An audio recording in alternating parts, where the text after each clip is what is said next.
থমথম অন্ধকার হয়ে আসছে। আর আমরা আমাদের প্ল্যান মতো এক ভূতের বাড়ির কাছে। চারদিকে দেখছেন চুপচাপ, আর মাঝখানে ওই যে ভাঙা ভূতের বাড়ি।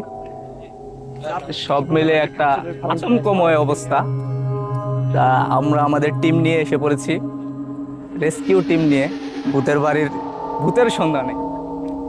তাই যেহেতু প্রায় মাগরিবের সময় হয়ে গেছে, সেহেতু আমাদের মিশন মাগরিবের পরেই শুরু করব আমরা।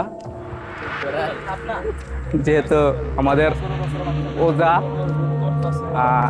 মোহাম্মদ সবুজ খান, সে এখন তার প্রস্তুতি নিচ্ছে।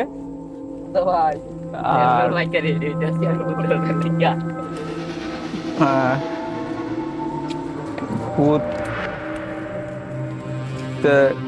কিছুটা ভয়ে আতঙ্কে আছে। আমাদের ওজা খুব স্ট্রং।